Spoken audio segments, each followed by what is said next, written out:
So let's talk about working in Substance Painter here a little bit. I'm going to go into some details on how I do some of the things. So we're going to file new. You want your template to be PBR, metallic roughness, algorithmic. Your import settings over here, I leave these unchecked. They're not really necessary for what we're doing. I like to start at 2048, and that can be changed later. You need to be OpenGL. And we're going to select our file. So find the FBX file that you exported from Blender. And then if you have additional like ambient occlusion and stuff, I'm not going to do all that right now, but if you had those, you would add them right here. You can add them later as well. So then we hit OK, and it imports our model. Alright, so here we are. We're looking at this set of landing gear.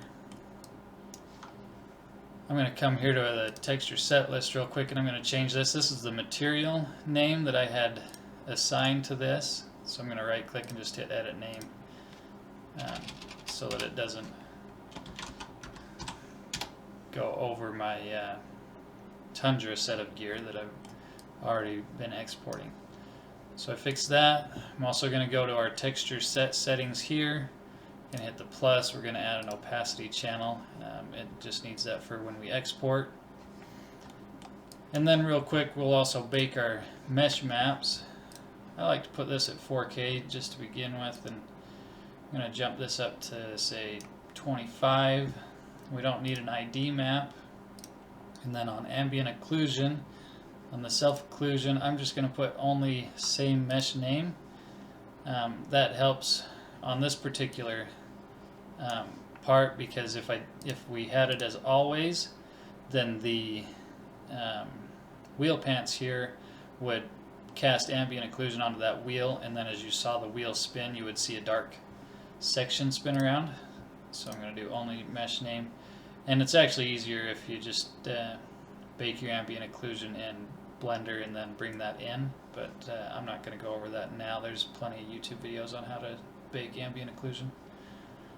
Okay, so we've got that set up, and go ahead and hit bake. And this is just, this helps a bunch of the procedural effects. It takes this information that it's currently baking to make some of those effects work. You don't have to do this right off the bat, but I like to just get it done, and then I don't have to worry about it later on.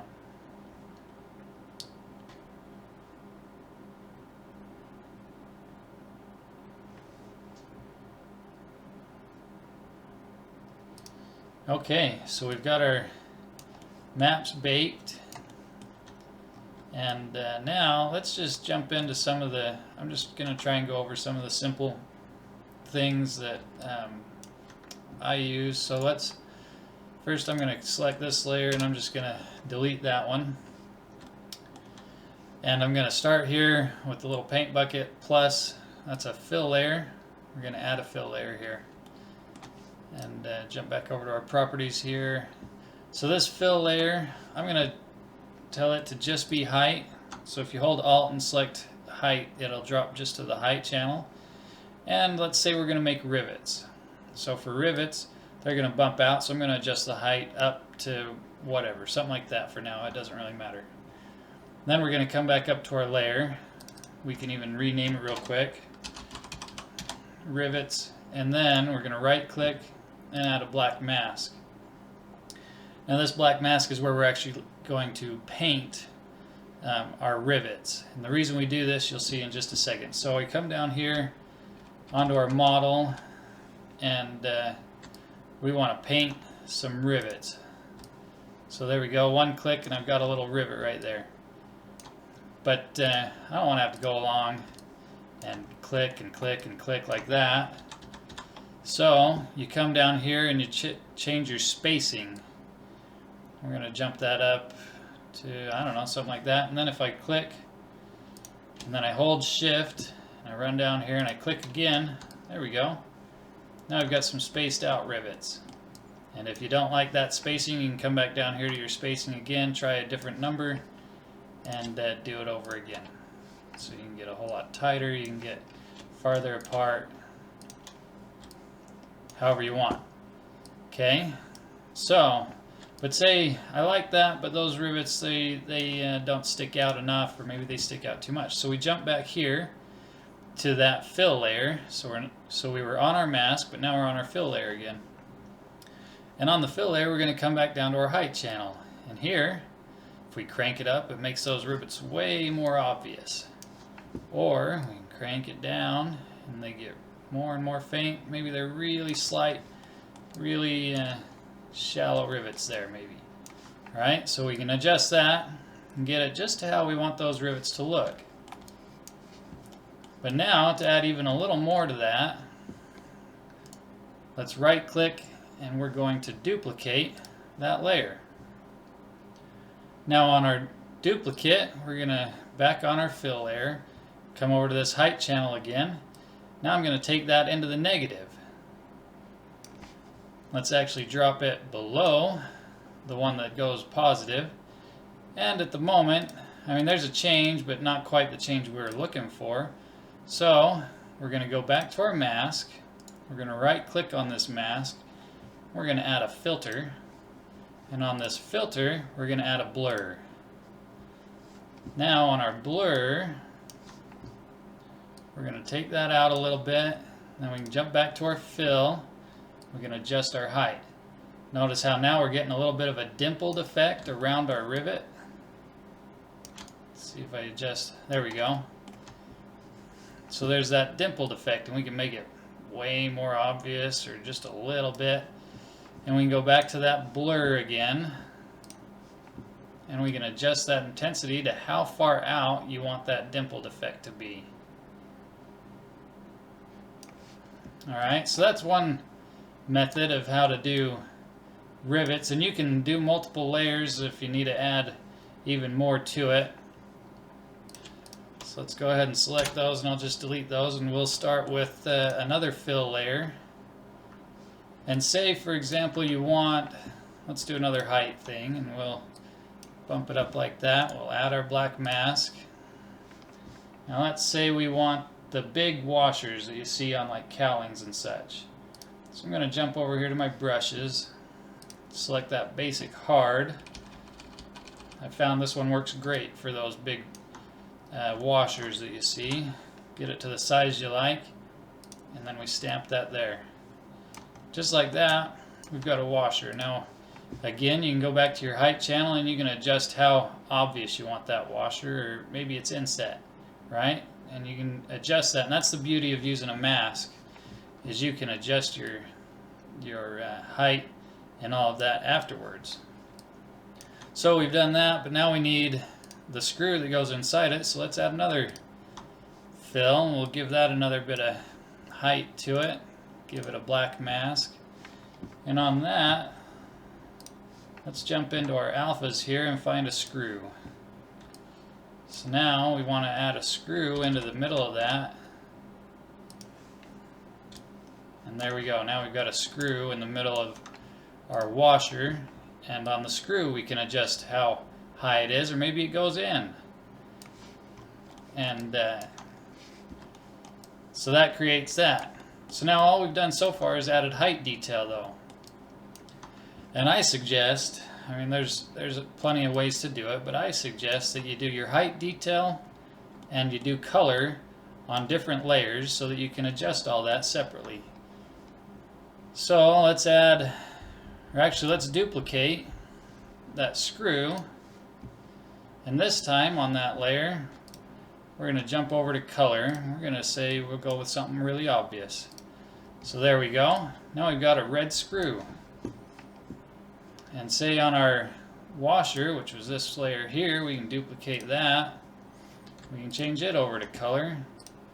Say we want our washer to be purple. And just like that, you're able to adjust your colors later. And say you also want to change the roughness or metal of that too. You can throw those in there, and you can have that adjustment as well. Make that a really shiny metallic washer. And all of that can be changed, and you don't have to repaint your information because we've done it in a mask. Alright, so delete all those.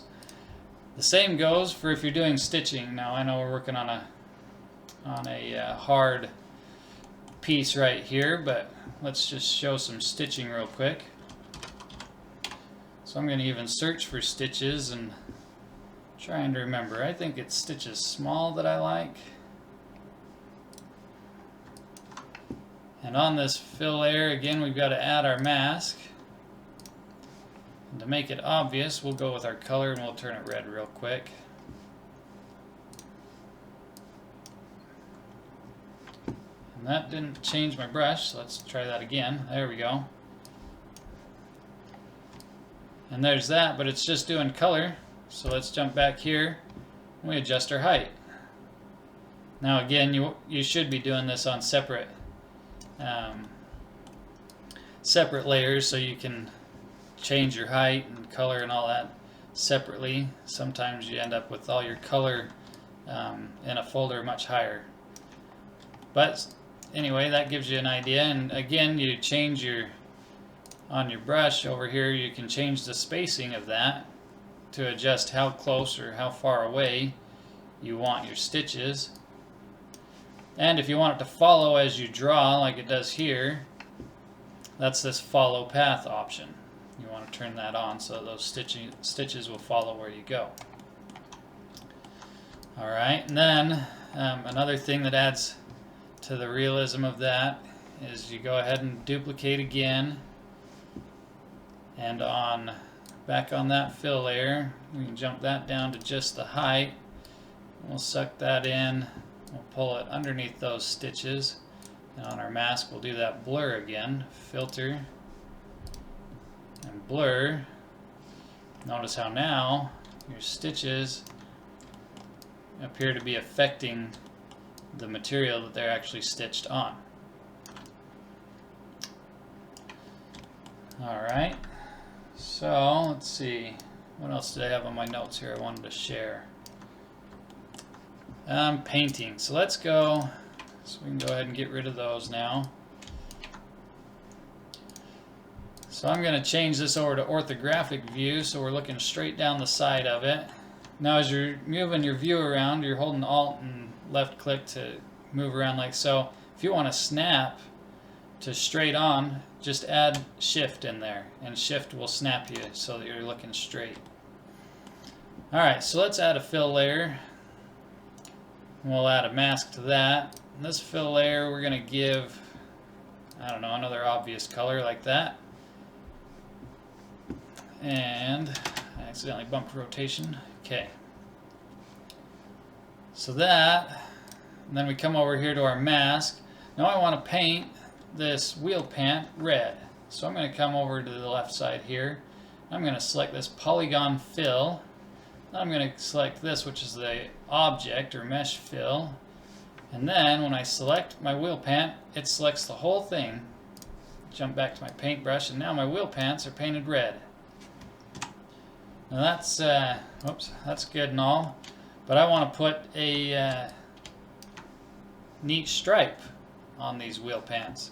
So let's add another fill layer, and we'll give that a, let's see, let's go with the blue color, why not? Okay, and on that, we'll again add our black mask. Now there's a couple ways to do a mask, but I like this projection tool over here on the left, so I'm going to select my projection tool, and then I'm going to come down here, and in my grayscale I'm going to need an alpha, and for right now let's just drag this one into it, and there you see it pops up on our screen. If you hold S, and then you can move it around, so right mouse to scale it, center mouse to move it, and left mouse to rotate it. Alright, so we get that positioned how we want it, and then it's just a matter of painting over it. We jump back to our paintbrush so that we can look around, and there it is. We've gone ahead and we've painted that onto our wheel pant using a mask. So the beauty of that again is we can come back here and say, I didn't like that blue. I wanted it to be green. And just like that we can change it. Maybe, see, we've still got all these channels here. We don't need all these channels. We're going to get rid of height. We're going to get rid of normal and opacity. And let's change our roughness. Say we wanted that stripe to be really shiny. Or maybe we want that stripe to be really matte. So we take it down here, something like so. And again, we can go back to our red. Say we wanted to change our red to, I don't know, maybe we wanted that to be kind of a bluish or a purple. So we go like that. Again, we don't need height. We don't need opacity, normal. And maybe we want that to be really shiny. There we go. That's got a nice clear coat on it. Alright. And the beauty of this is using those masks is you can go back and you can change that over and over and over again and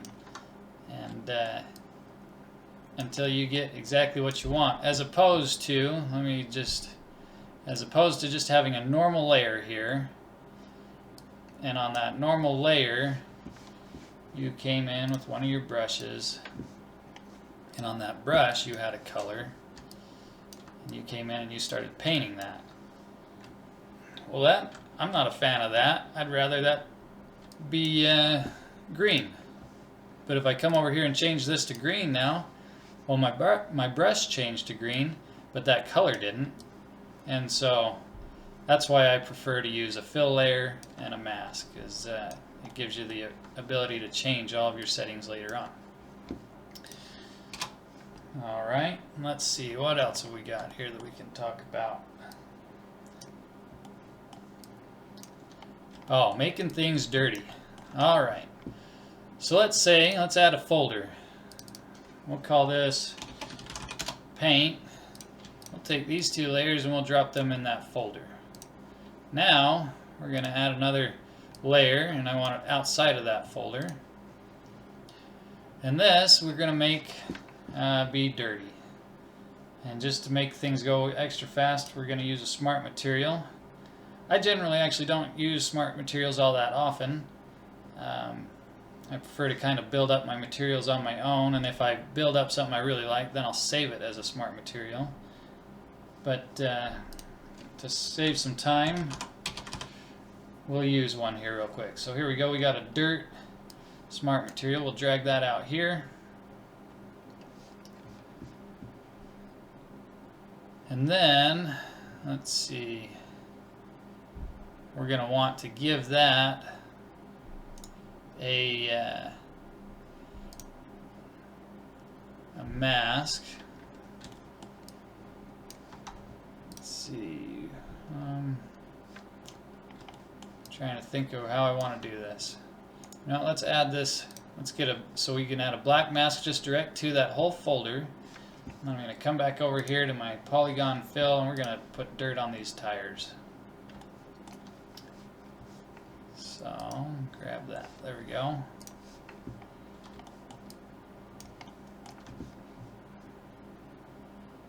And then you can come into each of these and you can adjust all your positions and scale. Scale is usually one that's almost always way off.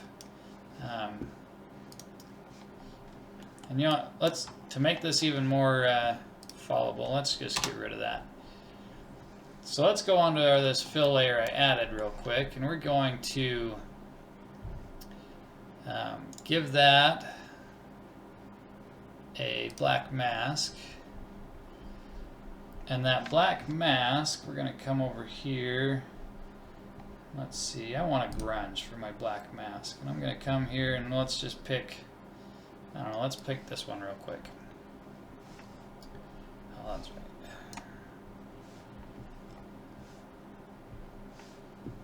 And it's actually not what I wanted.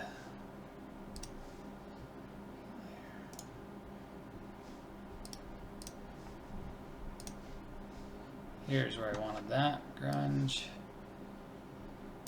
Color. There we go. And then in my black mask, we're going to give it a smart mask. And let's see, we'll drag this dirt into it. There we go. Alright, so now I'm using a grunge for that fill layer, which breaks everything up. And then I've got this smart mask, which is also breaking things up. And you can go into this mask editor, and we're going to be able to adjust how much there is. We can adjust the contrast of it and the textures that mask is using. But one thing that I like to do, so here right now I've got all this extra information in this fill layer, and I only want color for this particular one, right? So there we go, it's affecting color. So then let's add another fill layer.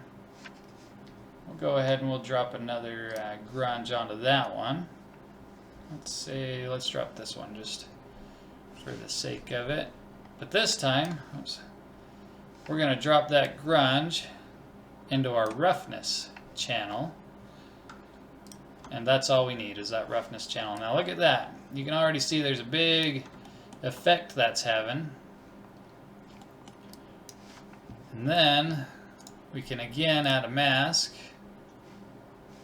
And on that mask, we'll go ahead and add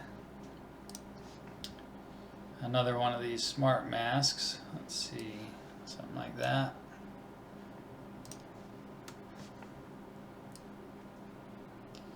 Now, doing this method, this particular fill here, we're going to change that and call it rough, because it's only affecting the roughness, so how shiny the paint is, but it's not actually throwing on color. So if we get this one gone for a second, you can see that in our parts here, it affects when the light hits things, but there's not any actual color change because it's just changing how shiny things are, as opposed to if we close that and we show this other one shows the color, so the actual dirt that's laying on your object. And again, you can go back into the main fill layer of these and adjust and edit the underlying color or effect that you have going on while having a mask tell it where to actually appear. So let's see if I've got anything else on my list here.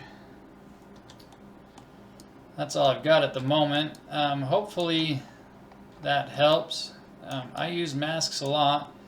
I find that it provides a much easier way of being able to edit and change things later on, especially your color and your height, and well, pretty much all of those aspects. If you've got them on a fill layer and then on a mask, you are given a lot more freedom in the things that you do. So I hope that helps, and keep working on your Xplane projects. It's great to have more and more people getting excited about it.